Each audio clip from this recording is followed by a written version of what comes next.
¿Trajo su Biblia? Bueno, entonces abra su Biblia, por favor, en Nehemías. Vamos a ver la escritura. En Nehemías capítulo 8, versículo 1. Voy a leer el versículo 1 y luego voy a saltar al versículo 5 y 6. Gloria a Dios. Nehemías capítulo 8, verso 1. Vamos a leer el verso 5 y 6. ¿Lo tiene, hermano? Dice así la palabra del Señor. Y se juntó todo el pueblo como un solo hombre en la plaza que está delante de la puerta de las aguas.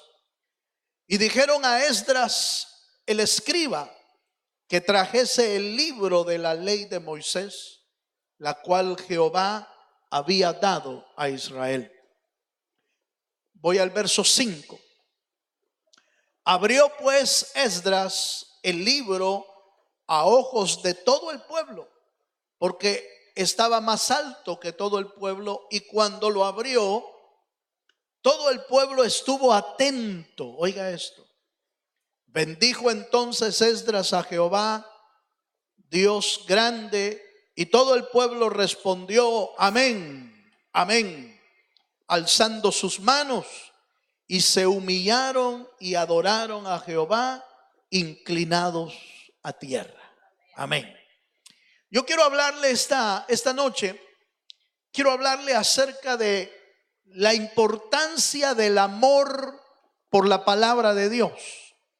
El amor por la palabra es lo que realmente hace que un creyente viva en avivamiento con Dios.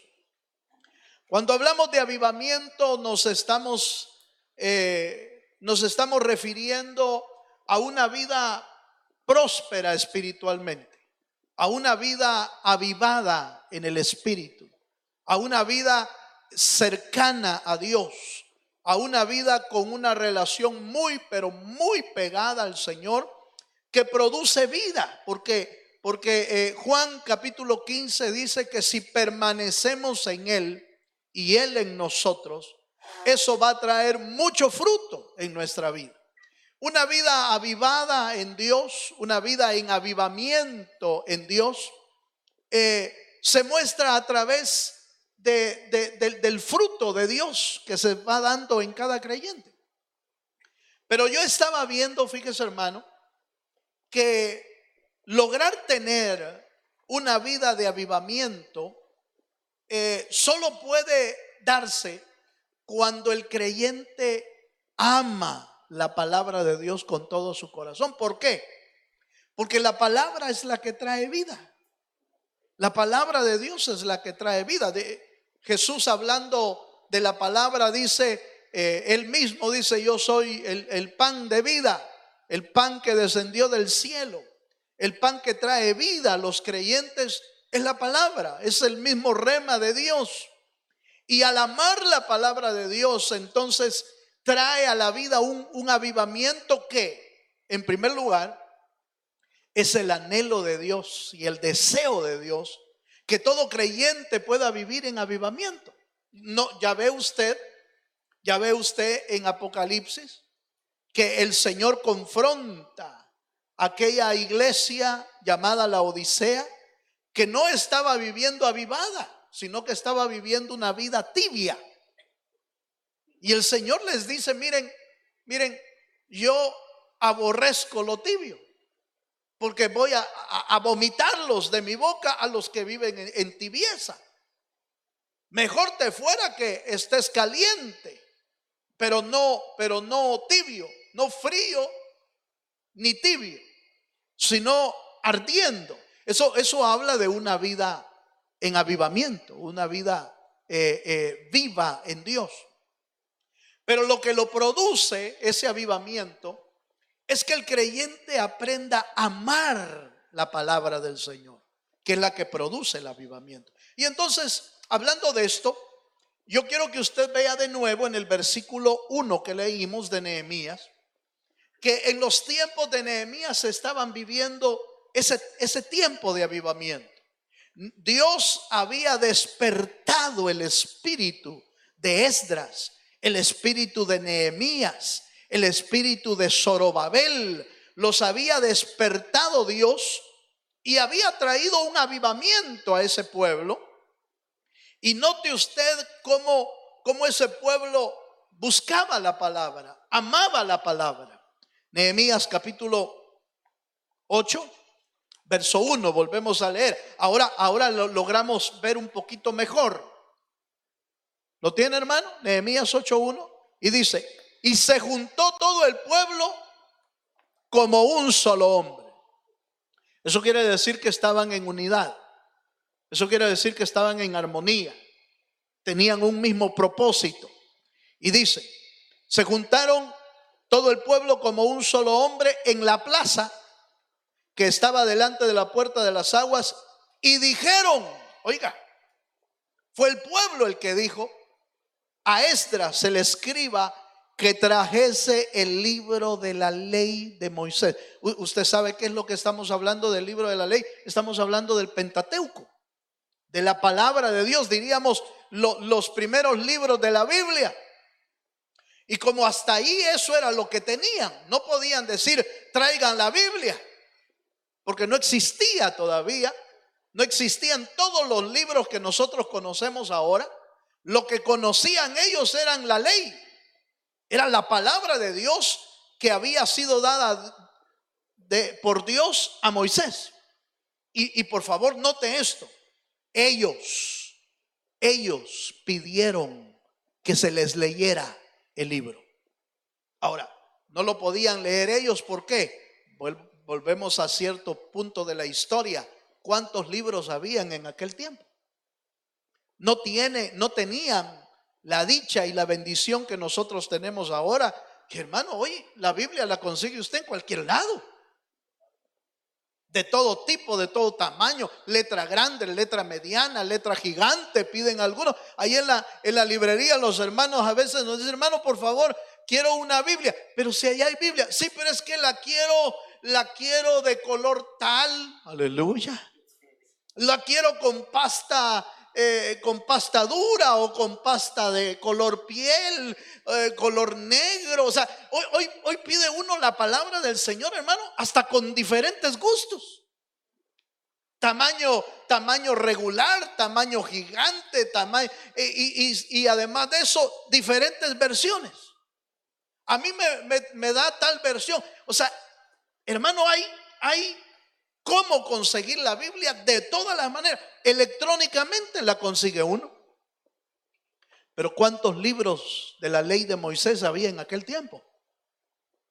Los únicos que tenían el libro de la ley o era el sumo sacerdote, según el orden de Aarón, o era el rey, porque era obligatorio que el sacerdote y el rey tuvieran la ley del Señor. Todos los demás no la tenían. Ahora, esa es la razón por la que antes no nos daban la Biblia a nosotros. No nos la querían dar. En aquel entonces, hermano, tener la copia de la ley era una cosa tremenda, porque había que escribirla a mano. Solo la tenía el rey y el sacerdote. Pero usted y yo ahora la tenemos de muchas formas. El detalle es cuánto amamos nosotros la palabra. Porque en el tiempo de Esdras, el pueblo se juntó como un solo, ¿qué dice, hermano? Como un solo pueblo. Y le pidió a Esdras, léenos la ley de Jehová que dio a Moisés. El verdadero avivamiento a un cristiano viene cuando el creyente ama la palabra y quiere pasar oyendo la palabra. ¿Cuántos dicen amén? ¿Cuántos me están entendiendo? Ahora vea el verso 5, porque mire cómo estaba este pueblo. El verso 5 dice: abrió pues Esdras el libro. Esdras les hizo caso, porque hermano, ¿qué pastor no desea que le digan eso? Aleluya. Hermanos, léanos la Biblia. Hermanos, denos más mensajes. Hermano, ¿me puede enseñar sobre esto? ¿Qué pastor no desea eso, hermano? Que el pueblo tenga hambre de Dios. ¿Qué pastor no desea que el pueblo tenga hambre y deseo de oír más de la palabra? Esdras no se negó a eso. Fue a traer el libro y les empezó a leer. Dice: abrió pues Esdras el libro a ojos de todo el pueblo, porque estaba más alto. Habían hecho un púlpito, una tarima, que todo el pueblo. Y dice: y cuando lo abrió, oiga esto, hermano, cuando lo abrió, todo el pueblo estuvo, ¿cómo? No estaba pensando en el Facebook, aleluya. Y pues no había, ¿va? ¿Cómo sería las redes sociales en aquel entonces? Mejor ni averigüemos. Pero dice la Biblia que estaban atentos a la palabra. Cuando hay avivamiento en el corazón de una persona, está atento a la palabra.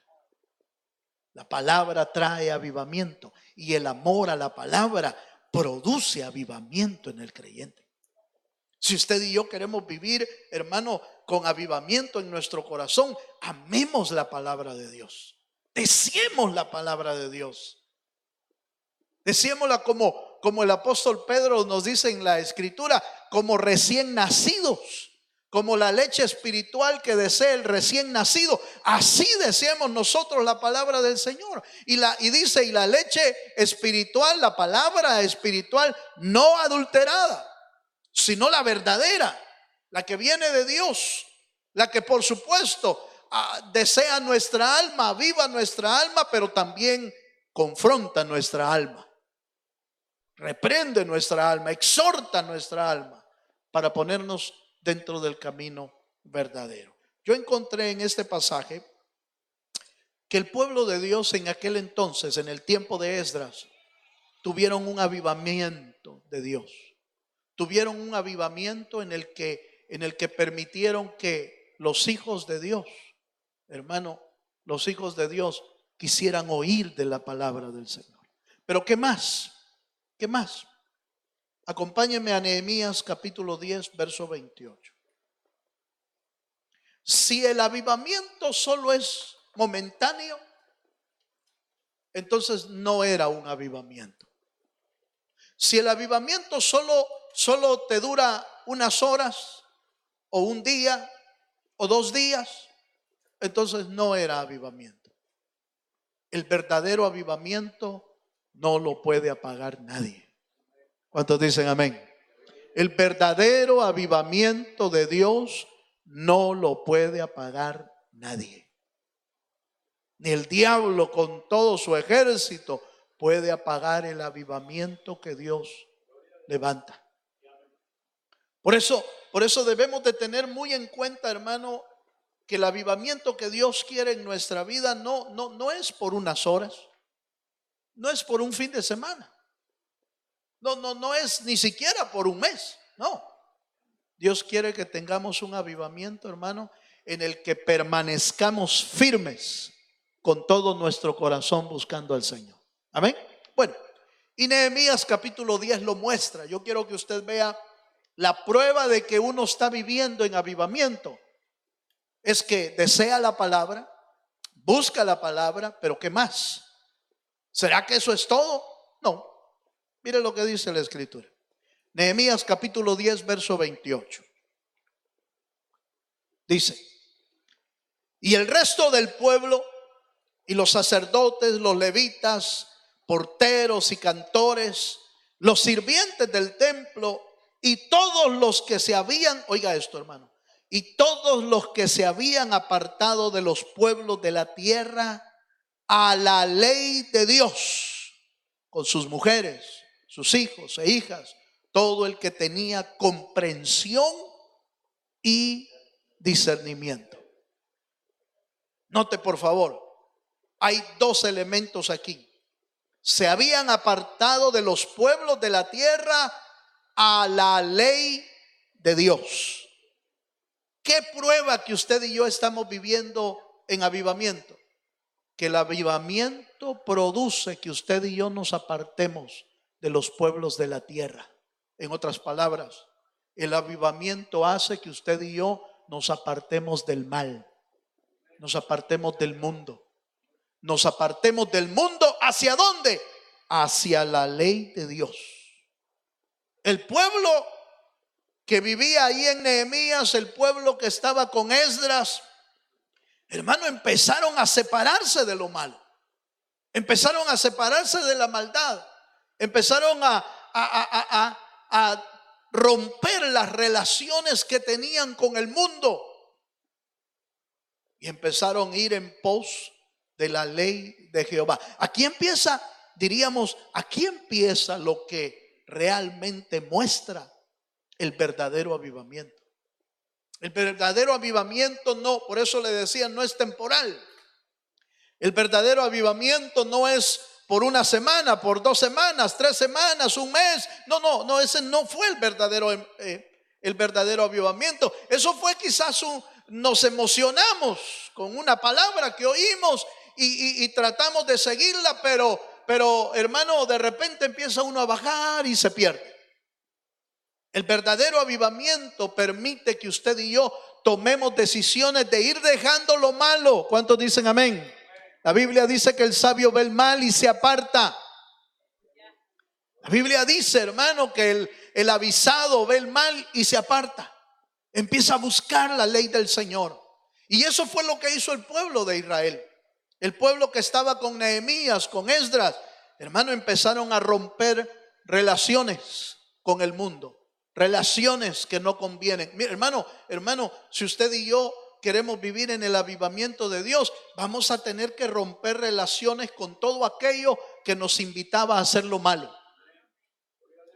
Vamos a tener que romper relaciones con todo aquello que nos quiere llevar a seguir pecando, a seguir haciendo lo malo. Ahí está el verdadero avivamiento. Ahí es donde el avivamiento de Dios se muestra. Porque empezamos a romper relaciones con el pecado. ¿Cuántos dicen amén? ¿Cuántos dicen amén, hermano? Pero ¿qué más? ¿Qué más nos muestra? Y hay otro detalle en ese versículo 28.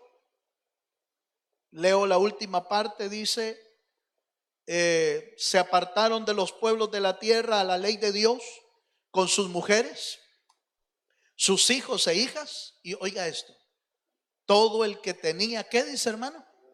Comprensión y discernimiento. Fíjese, hermano, que el avivamiento de Dios te hace comprender la palabra de Dios, te hace comprender la voluntad de Dios. El ser humano siempre está pidiéndole al Señor, Señor, ¿y cuál es tu voluntad? ¿Cuál es tu voluntad para mi vida? ¿Cuál es tu voluntad para mí, para mi casa? ¿Cuál es tu voluntad? Obviamente porque la voluntad de Dios se va revelando. Quiero que tomen muy en cuenta lo que estoy diciendo en este momento, porque la voluntad de Dios se va revelando. A medida que usted y yo vamos metiéndonos más con Dios, la voluntad de Dios se va revelando y se va ampliando, se va aclarando. Por eso es que es importante estar conectados a Dios. ¿Por qué? Porque siempre estamos diciendo, Señor, ¿y cuál es tu voluntad para esta situación, para esta acción, para este problema, para esta prueba que estoy pasando? Señor, ¿cuál es tu voluntad? Es que uno no entiende la voluntad de Dios. No puede decir mire, yo ya entendí cuál es la voluntad de Dios para mí. Desde este día hasta el último día. No puede uno decir eso. ¿Sabe por qué? Porque se va revelando la voluntad de Dios poco a poco. Por supuesto, en aspectos generales podemos decir, ¿cuál es la voluntad de Dios para mí? Bueno, que yo sea salvo. Bueno, ¿cuál es la voluntad de Dios para mi vida? Que yo le sirva. Eso lo tenemos claro. ¿Cuál es la voluntad de Dios para mi vida? Es que yo haga algo en la obra de Dios, que desarrolle el don y el talento que Dios me ha dado. Eso es parte de la voluntad, sí. Pero mañana, pasado mañana, cuando estás en una prueba, estás en una decisión, vas a necesitar saber cuál es la voluntad de Dios en ese punto, en ese elemento. Y ahí es donde Dios va revelando en tu camino, va revelando la voluntad de Dios, se va ampliando, se va aclarando. Por eso le dijeron a Pablo, se te irá diciendo lo que vas a tener que hacer. Señor, ¿qué quieres que yo haga?, le dijo Saulo al Señor. El Señor le dijo, se te irá diciendo. Ese es el desarrollo de la voluntad de Dios. En el camino te van ampliando todo. ¿Cuántos dicen amén, hermano? Pero si estás en avivamiento, te van a ir revelando todo. Si estamos apagados, olvídese, hermano, no le dicen a uno nada. ¿Por qué? Porque es el Espíritu el que revela. ¿Cuántos me están entendiendo? Bueno, entonces volvemos a este punto. Había comprensión y discernimiento. Cuando usted y yo estamos viviendo en avivamiento, nos apartamos de los pueblos y empezamos a comprender y a discernir la voluntad de Dios. Amén. Número 2. ¿Cómo se muestra el avivamiento? Nehemías 10:29. Aquí hay otra porción importante de cuando uno vive en el avivamiento de Dios.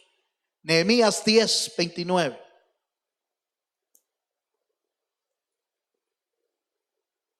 ¿Lo tiene? Dice, se reunieron con sus hermanos y sus principales para protestar. Esta palabra protestar no es que estaban en contra, sino que es protestar, es como declarar. Yo protesto, es una señal de juramentación, para protestar y jurar que andarían en la ley de Dios que fue dada por Moisés, siervo de Dios, y que guardarían y cumplirían todos los mandamientos, decretos, estatutos de Jehová nuestro Dios. ¿Cómo sabemos que estamos viviendo en avivamiento? Cuando usted y yo estamos tomando decisiones día tras día en seguir el mandamiento del Señor. En otras palabras, una señal del avivamiento es que nos empezamos a consagrar, nos empezamos a dedicar para Dios. Cada día, hermano, usted y yo nos podemos ofrecer al Señor. Dícele, Señor, aquí está mi vida. Mi vida te pertenece, Señor. Señor, este día yo lo dedico para hacer tu bendita voluntad. ¿Qué es lo que está haciendo? Dedicándose al Señor. Venimos al culto, hermano, y debemos dedicarnos al Señor. Cuando empezamos el culto, deberíamos de orar y decirle, Señor, aquí estoy y mi corazón lo dedico a ti en este servicio, Señor. Yo no vine a jugar, aleluya. Yo no vine a ver a nadie, yo vine a verte a ti. Yo vine a consagrarme para ti. ¿Sabe qué es lo que está haciendo? Está dedicándose a Dios. Usted está consagrándose para el Señor. Y una señal de un avivamiento en la vida de alguien es que uno empieza a hacer eso. Protestaron y juraron. Oiga esto, hermano. Protestaron y juraron. Señor, juramos que vamos a obedecer tu palabra. Juramos que vamos a caminar en tus mandamientos. Juramos que vamos a caminar en tus estatutos. Eso suena, hermano, a una vida consagrada y a una vida comprometida con las cosas del Señor. Amén, hermano. Ahora, ¿sabe qué es lo que pasa? Que el diablo a veces nos hace pensar que hacer eso no es bueno. Y hay personas que tienen el argumento, no, yo mejor no le prometo nada a Dios. Pero entonces, ¿qué le estamos diciendo? Que no queremos compromiso. ¿Qué le estamos diciendo? Le estamos diciendo que no. Es que mejor no prometer, hermano, porque no vaya a ser que se comprometa uno con Dios. Pero si Dios quiere que estemos comprometidos. Dios quiere que estemos comprometidos. No vaya a creer usted que le va a decir a Dios, Señor, ¿quieres que me comprometa o no? Pues por supuesto que sí. Por supuesto que Dios quiere un compromiso serio. Pero es que si le prometo y no cumplo, bueno, ese es un problema que vas a tener que arreglar con Dios. Pero hacer tratos con Dios, hacer pactos con el Señor, no estoy hablando de cualquier pacto, que hoy hacen pacto para todo. No, yo estoy hablando de pactos en el que nuestra vida se la entregamos al Señor, diciéndole: Señor, yo quiero cumplir tu palabra, yo quiero vivir en tu palabra, yo quiero caminar comprometido contigo. ¿Cuántos me están entendiendo, hermano? Eso es una señal de que usted está comenzando a vivir en el avivamiento de Dios. Usted está comenzando a caminar comprometido con el Dios de los cielos. ¿Cuántos dicen amén, hermano? Bueno, veamos uno más. Hay una señal más aquí que me interesa que usted y yo la veamos. Nehemías capítulo 10, verso 30 y 31. Este es algo similar con lo que dijimos al principio en el primer punto, que se separa uno del mal, pero es un poquito más específico. Nehemías 10, 30 y 31. Amén, hermano. Dice: y que no daríamos nuestras hijas. Oiga, hermano, por favor, esto. Y que no daríamos nuestras hijas a los pueblos de la tierra, ni tomaríamos sus hijas para nuestros hijos. Asimismo, que si los pueblos de la tierra trajesen a vender mercaderías y comestibles en el día de reposo, esa era una parte de la ley, nada tomaríamos de ellos en ese día, ni en otro día santificado, y que el año séptimo dejaríamos descansar la tierra y remitiríamos toda deuda. Le voy a explicar esto. Usted recuerda que a Israel era un pueblo tan escogido que le dijeron: no tengas relación con los otros pueblos paganos. Usted y yo estamos en la tierra y tenemos relación con diferentes personas que a veces no son cristianos, que no son creyentes, que no son hijos de Dios. Y podemos tener ese tipo de relación, pero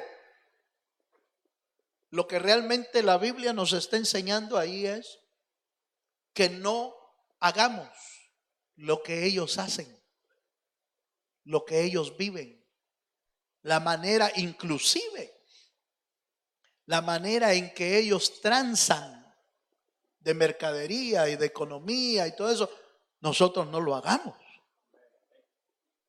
El mundo enseña a ser transero, ¿o no, hermano?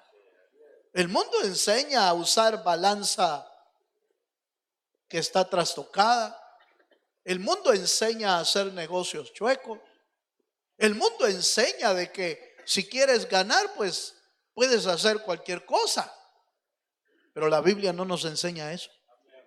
La Biblia nos enseña que tengamos balanza justa. La Biblia nos enseña que nuestros negocios sean rectos delante de Dios. Que no hagamos lo que el mundo hace para prosperar. El mundo prospera haciendo trampas. El mundo prospera, hermano, ¿cómo no? Prospera haciendo negocios falsos, fraudulentos. Pero ¿será que Dios quiere que nosotros prosperemos de la misma manera? Por supuesto que no. Y un creyente avivado, un creyente en avivamiento, un creyente que ama la palabra, sabe que no puede prosperar con los mecanismos del mundo. Que la prosperidad del creyente viene de Dios. Porque aunque estés en el desierto, Dios te prospera en el desierto. Dele un fuerte aplauso al Señor si se anima. Ya sea en el trabajo, ya sea en el negocio, ya sea en las transacciones que usted y yo hagamos, no, hermano, no las hagamos como el mundo la hace. Porque los que están avivados en Dios, los que se están consagrando en Dios, toman decisiones de no vivir como el mundo vive, de no hacer lo que el mundo hace. Esas eran las decisiones que habían tomado. Fíjese, hermano, a tal grado llegaron, y era parte de la ley, no daban a sus hijas a los otros de la otra tierra, a los otros pueblos, ni tomaban hijas de otros pueblos para este pueblo. Usted sabe que Israel tenía parte de esa ley. Y mire, en lo espiritual, la ley sigue siendo, hermano. Porque en el Nuevo Testamento usted ve que bien dice, hermano, no está bien que haya una pareja. Eso es lo que dice la Biblia. Que os unáis, ¿en qué dice, hermano? En yugo desigual. ¿No es bíblico eso? Y no solamente se está refiriendo a esposo y esposa, se está refiriendo al compañerismo también. Uno no debería unirse en yugo desigual. ¿En qué sentido? En que no tengas una relación con alguien del mundo que te lleve hacia las cosas del mundo. Esa es una unión desigual. ¿Qué es lo que debería de ser lo correcto? Pues que fueran creyentes ambos. Que uno aprendiera a caminar con los creyentes, buscando a Dios con todo el corazón. Amén, hermano. Así vivía Israel en el principio. Ahora, ¿que pecaron también? Sí. ¿Que cometieron errores? Sí. Pero yo estoy hablando de este pueblo. El Israel que se comprometió con Dios. El Israel que le dijo, Señor, nos vamos a apartar de los pueblos. No vamos a vivir como los demás pueblos.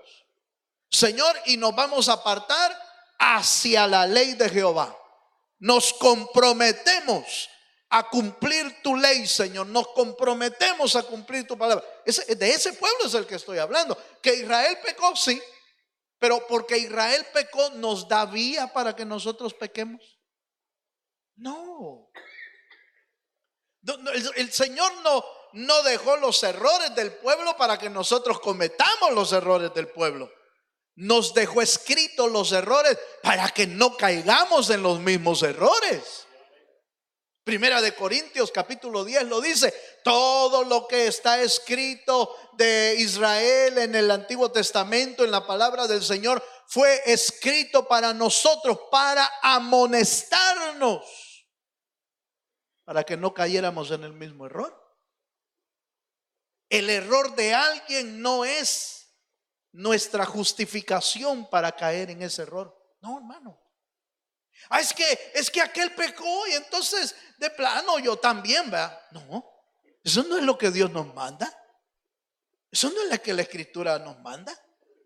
Es que, pero fíjese, hermano, que aquella muchacha cristiana, mire, se fue con aquel, ¿ve? Entonces se puede. No. Se puede, pero las consecuencias están ahí. La Biblia no te autoriza a hacer el mismo error de otros. La Biblia te exhorta a que no cometas los errores de otros. ¿Cuántos me están entendiendo? Y si no, mire, hermano, desde allá, desde el Antiguo Testamento, vemos a un Sansón haciendo eso, ¿sí o no? Hay una filistea.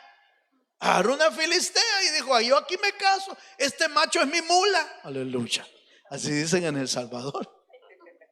Este macho es mi mula. Es decir, cuando no entran en razón, cuando no de plano no lo sacan del pensamiento, de la decisión que han tomado, entonces dicen esa frase, este macho es mi mula. Aleluya. Un poco raro, ¿ah? Pero lo que quiere decir es que él ya tomó su decisión o ella tomó su decisión y no hay quien lo saque de la decisión que tomó. Ahora, ¿eso era lo correcto? No. Ya el ejemplo de Sansón de hace cientos y miles de años debió habernos enseñado de que tomar una filistea nos va a llevar a la perdición. tomar una filistea nos va a llevar a la muerte. Pero yo quiero probar. Vaya pues, pruebe. Pero las consecuencias siguen siendo las mismas. Pero este pueblo de Nehemías dijo, no, nosotros no vamos a hacer lo que los pueblos hacen. Nosotros nos vamos a guardar en la ley de Jehová. ¿Cuántos dicen amén? Si usted se guarda en la ley de Jehová, eso es señal de que el Señor está avivando su alma. Es lo que Dios quiere que nosotros vivamos. ¿Cuántos dicen amén? Bueno, vamos a un último elemento. Nehemías capítulo 10, versos 32 y 33. No solamente se alejaron del mal, no solamente se alejaron de lo que los otros pueblos hacían, no solamente se consagraron para el Señor, sino que además tomaron decisión de servir a Dios con todo el corazón. Oiga esto. Nehemías capítulo 10, versos 32 al 33. Ahí estamos, hermano. Nos impusimos. Oiga esa palabra. Nos impusimos. Eso quiere decir que ellos tomaron la decisión. Nos impusimos además por ley el cargo de contribuir cada año con la tercera parte de un ciclo para la obra de la casa de nuestro Dios, para el pan de la proposición, para la ofrenda continua, para el holocausto continuo, los días de reposo, las nuevas lunas, las festividades, para las cosas santificadas y los sacrificios de expiación por el pecado de Israel y para todo, y para todo el servicio de la casa de nuestro Dios. Se impusieron ellos. ¿Quién se los impuso, hermano? Oiga esto. ¿Quién se los impuso? ¿Fue Moisés? No, porque ya no estaba.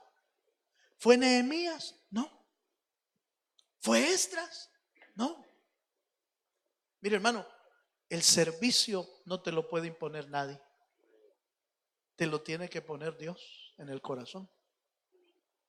Porque si te lo impuso alguien, no vas a servir bien. Pero si te lo impusiste tú delante de Dios, entonces lo vas a hacer con todo tu corazón. El creyente que está avivado es un hombre que está comprometido con Dios y su obra. Ahí habla de que aportaban ofrendas y eso, pero veámoslo en general, porque al final dice en todo lo del servicio de la casa de Dios. Y yo ahí quiero quedarme. No quiero hablar de las ofrendas, no quiero hablar de lo que contribuían, no. El servicio de la casa del Señor. Ellos se impusieron, además de lo que la ley decía, se impusieron servir en la casa del Señor con todo su corazón. Un hombre y una mujer en avivamiento no necesita que lo fuercen a servir. No necesita que lo empujen para servir. Busca servir porque está comprometido con Dios. Aleluya. Dele un aplauso al Señor si se anima. Así es. No lo forzó Nehemías, no lo forzó Esdras, no lo forzó nadie. Nos impusimos, dice. Note por favor esa frase. Nos impusimos. Nosotros nos impusimos. Esa es señal de un avivamiento en el corazón. Cuando uno quiere servirle al Señor, hermano, su corazón está abierto para eso. Uno le dice, Señor, aquí estoy. ¿Qué quieres que yo haga? Señor, aquí estoy. ¿En qué puedo servirte? Señor, aquí estoy. ¿Qué quieres que yo haga, Señor, en tu obra? Y entonces empieza uno a servir. No por obligación, no por fuerza, No porque me pusieron, sino porque yo me impuse. Por eso, hablando del servicio, Pablo dice, ¿se acuerda que así dice la Escritura? Me es impuesta. ¿Pero quién se la puso? ¿Se la puso Dios? No, Él tomó la decisión. Me es impuesta la necesidad de predicar el evangelio. Y ay de mí si no lo hago. Me es impuesta la necesidad. Pero esa imposición no la hace nadie más, sino que tú mismo la haces delante de Dios. Póngase de pie, por favor. El verdadero avivamiento no dura una semana, hermano. El verdadero avivamiento no dura un fin de semana. No dura un mes. No. El verdadero avivamiento dura permanentemente con el Dios de los cielos. ¿Cómo comienza? Voy a terminar con esto. Voy a terminar yendo al principio. ¿Cómo comienza el avivamiento? Amando su palabra. Ama su palabra. Y cuando amas de verdad la palabra empieza a trabajar en uno. La ley de Jehová es perfecta. La ley de Jehová es perfecta. Es la palabra que convierte el, ¿qué dice, hermano? El alma. Póngase de pie. Vamos a orar al Señor. En el nombre de Jesús. Gracias, Señor, te damos esta noche. Gracias, Padre, por tu fidelidad. Queremos ser como ese pueblo que Dios despertó para que amaran su palabra.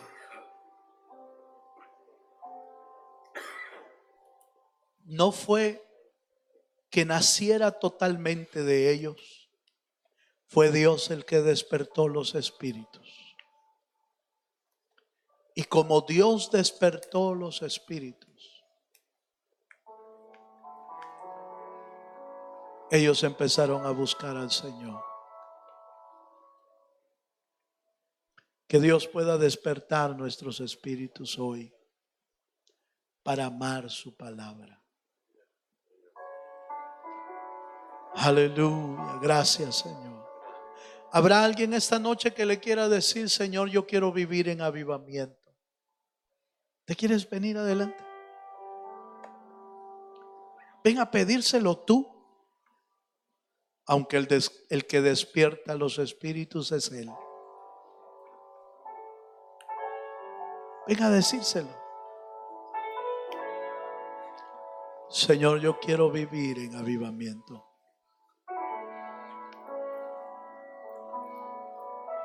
Te adoramos, Señor. Te bendecimos.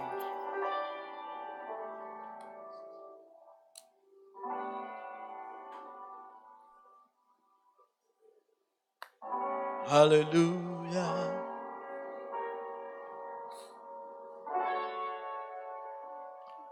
Señor, aviva tu obra en medio de los tiempos.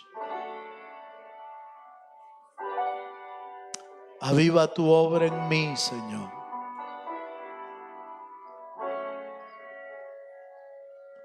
Aviva tu obra en mí. Despierta nuestros espíritus.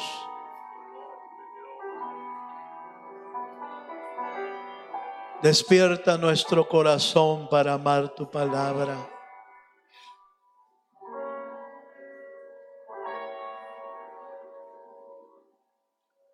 Y que tu palabra produzca en nosotros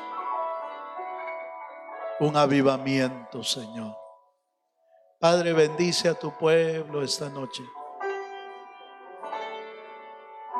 Bendice a tu pueblo esta noche, Señor. Aviva nuestro corazón.